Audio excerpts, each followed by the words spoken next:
हरि ओम।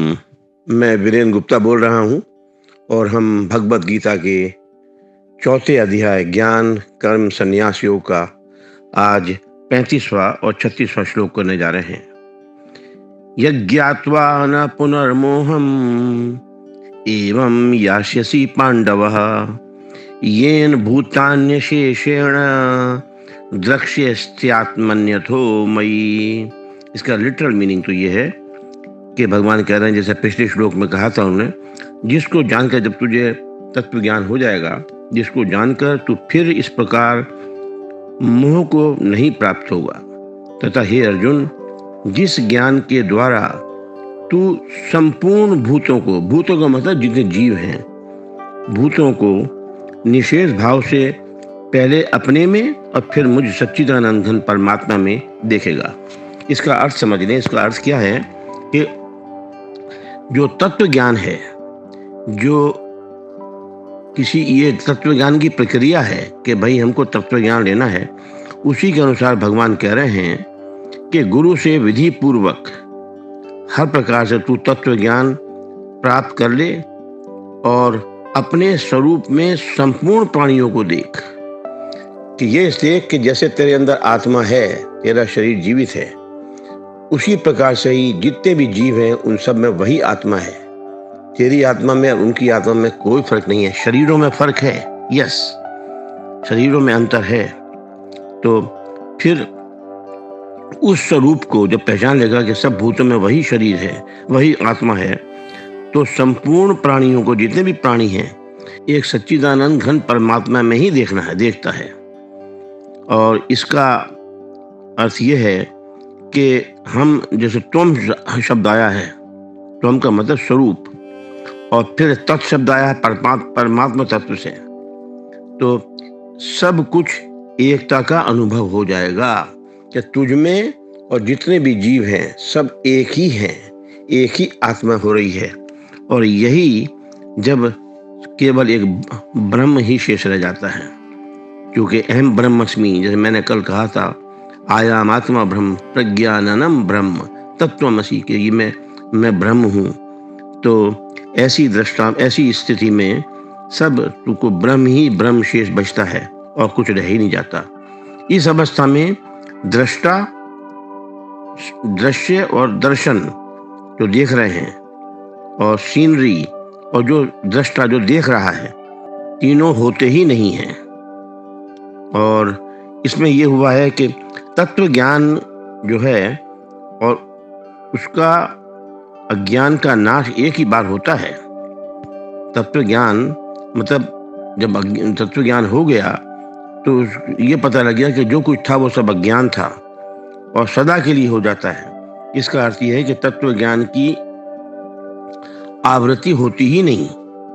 एक बार अनुभव में आ गया तो सदा के लिए आ गया। आपने एक बार कोई चीज खा ली, उसका टेस्ट आपको सदा के लिए पता लग गया। जब तत्व ज्ञान हो गया तो पता लग गया।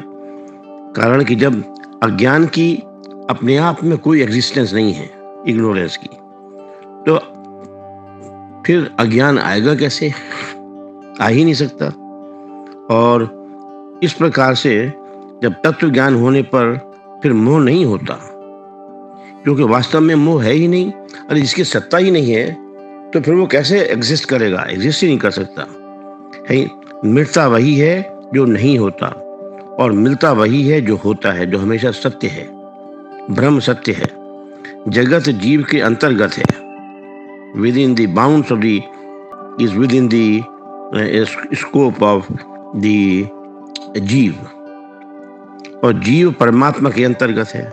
इसलिए सबसे पहले जगत को अपने में देखना है और उसके बाद में फिर अपने को परमात्मा में देखता है ये। और इसी प्रकार से जब परमात्मा ज्ञान से जब सूक्ष्म अहम की गंध भी नहीं रहती कि मैं हूँ, और इससे पैदा होने वाला संपूर्ण दार्शनिक जितना भी डिफरेंस ऑफ ओपिनियन है वो सब समाप्त हो जाते हैं। अब हम अगला श्लोक करते हैं। अपि चेदसि पापेभ्य सर्वेभ्य पापकृतमः सर्वं ज्ञान प्रपल्वेनैव व्रजिनं संतरिष्यसि।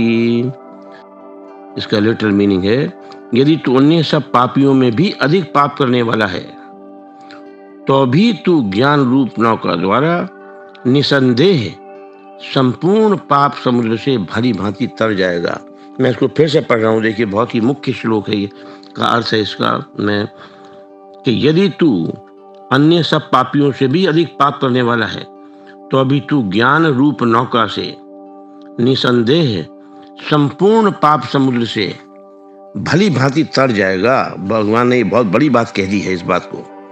तो इसको सब यहाँ पे उन्होंने पाप कृतम शब्द इस्तेमाल किया है और इसका उपयोग भगवान कर रहे हैं। वो कह रहे हैं कि अगर तू संपूर्ण पापियों में भी अत्यंत पाप करने वाला है, घोर पापी है, तो अभी तू तत्व ज्ञान से संपूर्ण पापों से तर जाएगा। भगवान का ये जो कथन है ये बहुत ही विश्वास दिलाने वाला है। इसका अर्थ यह है कि जो पापों का त्याग करके साधन में लगा हुआ है, उसका तो कहना ही क्या है, वो लगा हुआ है तत्व ज्ञान की तरफ। पर जिसने पहले बहुत पाप किए हों, उसको भी जिज्ञासा जागृत होने के बाद कि मुझे अब आत्मज्ञान की प्राप्ति करनी है, होने के बाद अपने उद्धार के लिए के विषय में कभी डिसअपॉइंट नहीं होना चाहिए उसको। ये बहुत ही मुख्य बात कही है। कारण कि पापी मनुष्य भी यदि चाहे तो इसी जन्म में अपना कल्याण कर सकता है। पुराने पाप उतने बाधक नहीं होते जितने वर्तमान के पाप बाधक होते हैं। अगर हम चाहें वर्तमान में पाप करना छोड़ दें और निश्चय कर लें अब मैं कभी पाप नहीं करूंगा और केवल तत्व ज्ञान प्राप्त करूंगा, तो उसके पापों का नाश होते देरी नहीं लगती। देखिए बहुत सुंदर बात बताई है कि केवल बस ये डिटरमिन करना है कि मुझको अब आगे पाप नहीं करने हैं और मुझको तत्व ज्ञान की प्राप्ति करनी है। और भी कह रहे हैं भगवान इसमें कि देखिए यदि इसकी एक अच्छी एग्जाम्पल उदाहरण है कि कहीं 100 वर्षों से घना अंधेरा है किसी कमरे में, तो और वहां पर दीपक जला दिया जाए तो उस अंधेरे को दूर करके प्रकाश करने में दीपक को 100 वर्ष नहीं लगते।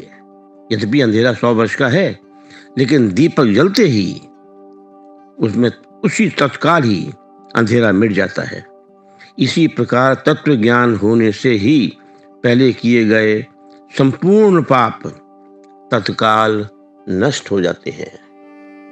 बहुत ही बढ़िया सुंदर उदाहरण भगवान ने दिया है कि तू तत्व ज्ञान ले और सब अपने पापों को से दूर हो जा, वो तेरे नष्ट हो जाएंगे और एक नया जीवन तू शुरू करेगा। जो पापी मनुष्य है, ऐसा पापी मनुष्य परमात्मा में नहीं लगते। जो पापी होते हैं वो भगवान में लगना ही नहीं चाहते, परंतु वे परमात्मा में लग नहीं सकते। ऐसी बात नहीं है, लग सकते हैं, लेकिन अपनी लत छोड़ दें। किसी महापुरुष के संग से अथवा कोई इंसिडेंट हुआ हो, कोई सर्कमस्टेंसेस आए हो, परिस्थिति आई हो, कोई ऐसा एनवायरनमेंट हो आदि के प्रभाव में उनका यदि दृढ़ निश्चय हो जाए कि अब परमात्मा तत्व का ज्ञान करूंगा, प्राप्त करूंगा और मैं सभी अपने संपूर्ण पाप समुद्र से, जो मैंने इतने घोर पाप किए हैं जीवन भर, भली भांति तर जाऊंगा। और ये भगवान की गारंटी है कि वो तर जाएगा। मुझे एक कहानी याद आ रही है भगवान गौतम बुद्ध की।